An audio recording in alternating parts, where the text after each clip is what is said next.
Buenos días.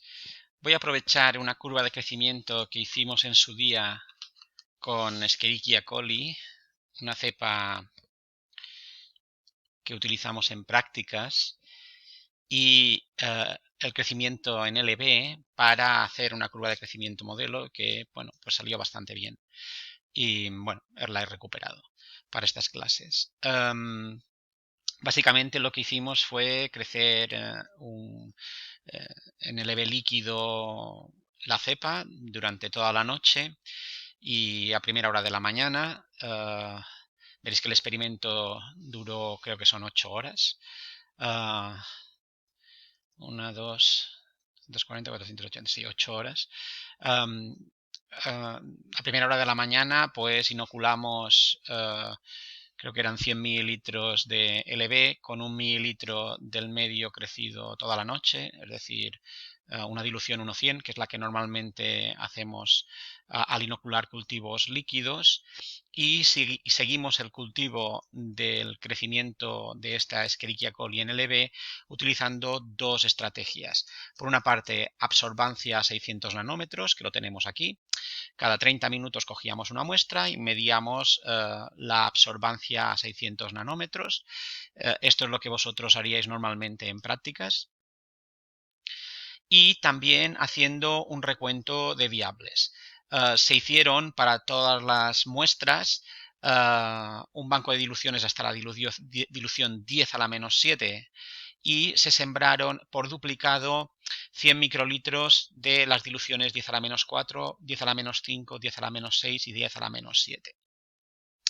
En esta tabla aparecen las unidades formadoras de colonia obtenidas en las diferentes placas de dos duplicados, aquellos que estaban atendiendo a cada muestreo en el rango estadísticamente válido de 30 a 300 UFCs por placa.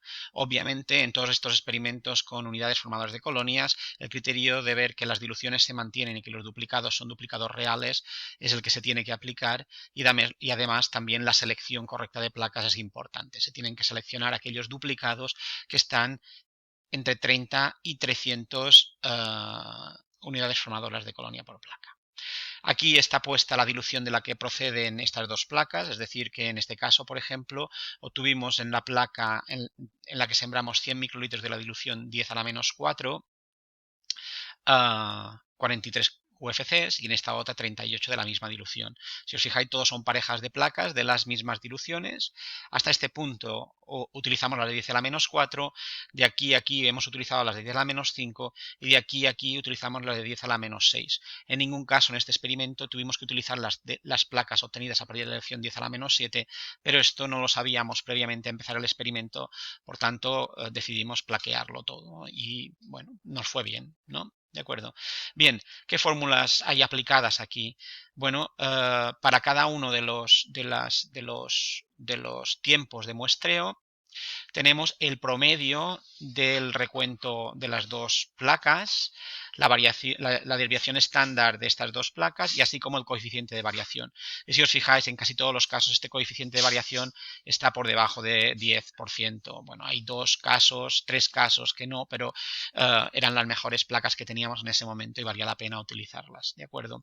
Y aquí tenemos la transformación de este promedio en unidades formadoras de colonia por mililitro, aplicando la fórmula que nosotros ya conocemos y que, si bueno, ahora la aplicaré aquí, la veréis aquí, pues básicamente lo que hace es multiplicar el valor promedio por 10, que sería el resultado de dividir por 100 microlitros y multiplicar por 1000 microlitros y dividir por 1 mililitro para transformar las medidas de microlitros a mililitros y después por el tubo de la dilución en la que se ha sacado la muestra.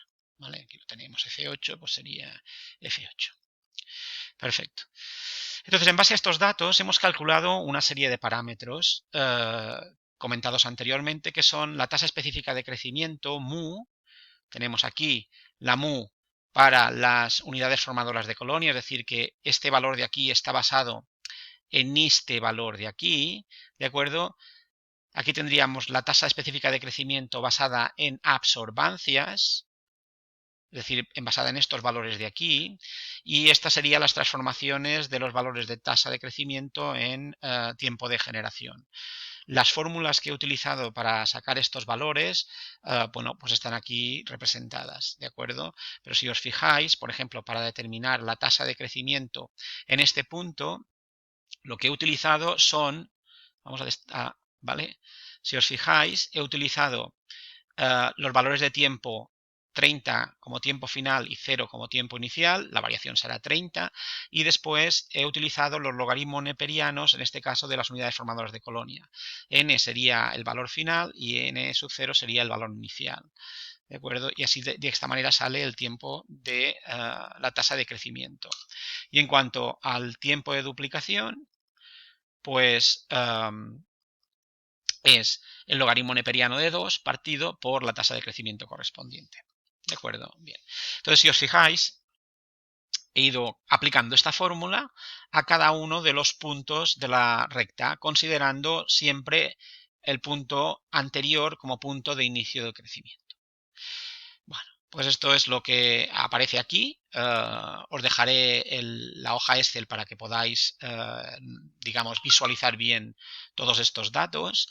Y ahora vamos a representar matemáticamente estos datos. En esta gráfica, lo que estamos mostrando, si os fijáis, bueno, tenemos aquí en negro la evolución en el tiempo de las medidas de absorbancia a 600 nanómetros, ¿vale?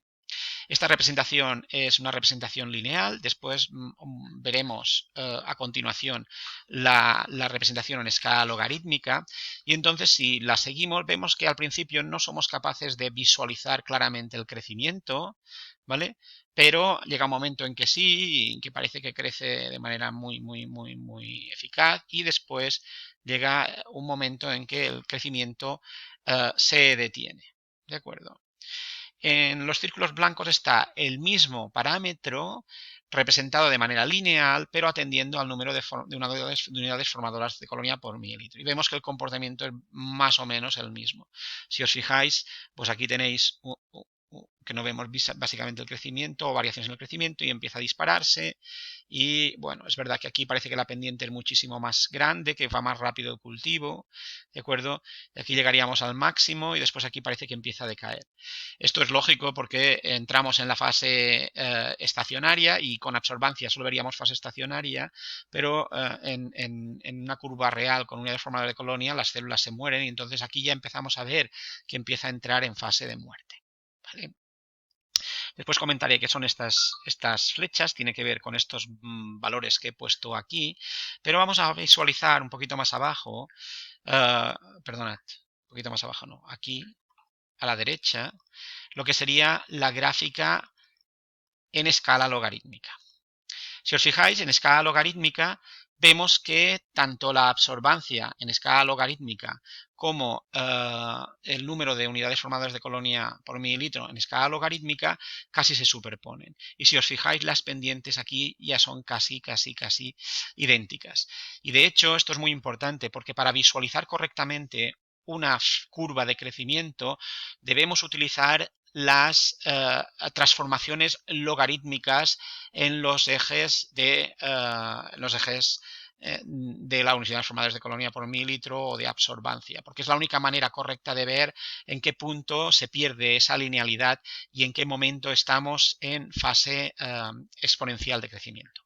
De hecho, si analizamos ahora en detalle la curva de absorbancias, voy a hacer esto un poquito más grande para visualizarlo mejor. Un poquito más, perfecto.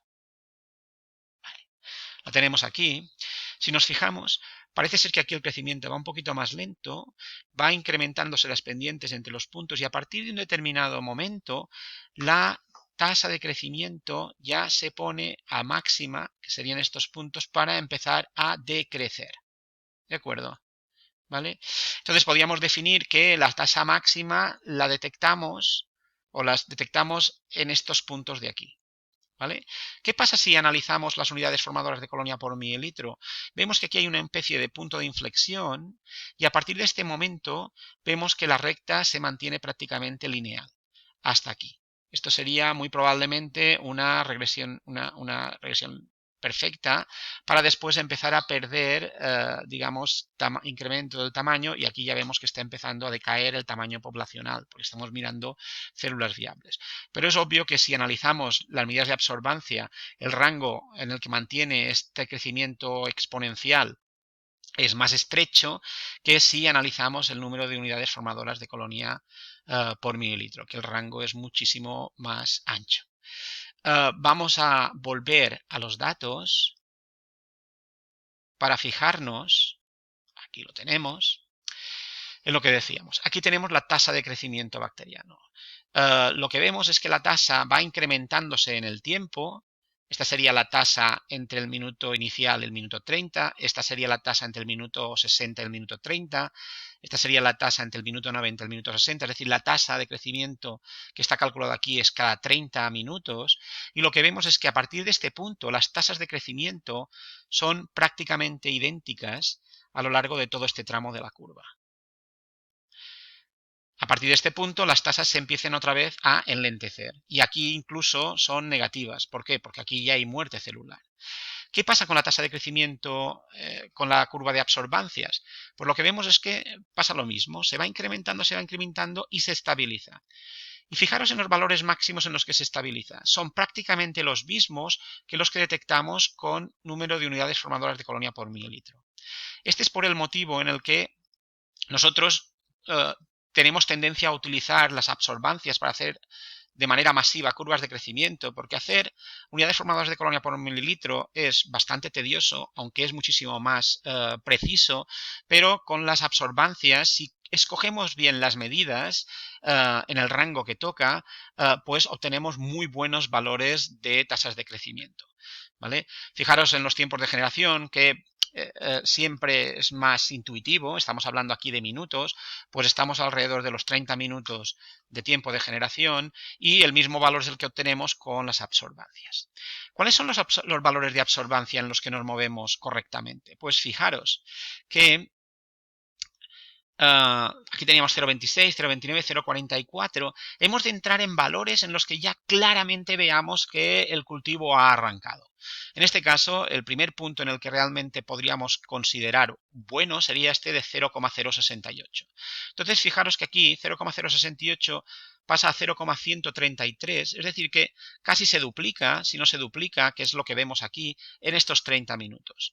Entonces, si continuamos con el experimento, 130 serían 260 y 260 serían 0,534. Es decir, en este rango de aquí vemos claramente que el cultivo se está duplicando en unidades de absorbancia cada 30 minutos y es lo que queda plasmado en esta zona de la gráfica. Sin embargo, fijaros que a partir de las 0,5 unidades ya pierde esa linealidad, pero realmente seguimos estando en fase exponencial del crecimiento. Por ese motivo, hemos de tener en consideración que este punto de 0,534 sería el que nos marcaría el valor máximo aceptable de absorbancias a 600 nanómetros. A partir de este momento o tenemos que diluir o no podemos utilizar los puntos que haya a posteriori, no para hacer el seguimiento de la gráfica, que sí que se puede hacer, sino para determinar los parámetros de crecimiento bacteriano. Por tanto, yo os recomiendo no diluir y os recomiendo esperar a que se aproxime a 0,1 si hemos empezado por estos valores y coger estos valores intermedios entre casi 0,1 y 0,5 para poder determinar los tiempos de generación y las tasas de crecimiento. Finalmente, comentaros esta gráfica de aquí, en donde se están mostrando las tasas de crecimiento y vemos pues que en ambos casos las tasas de crecimiento van incrementándose hasta llegar a la fase exponencial de crecimiento en donde se mantienen más o menos constantes. En blanco tendríamos las tasas de crecimiento de medidas en unidades formadoras de colonia por mililitro, mientras que en negro tendríamos las tasas de crecimiento de medidas a partir de la absorbancia. Y vemos que en este punto es que cuando se consigue el máximo es el mismo para las dos aproximaciones y los valores obtenidos, ya sea por absorbancias, utilizando este rango de absorbancias entre 0, en este caso 0,68, pero sería 0,01 y 0,5 serían válidos, porque se corresponderían a estas tasas de crecimiento obtenidas en la fase exponencial real de la curva.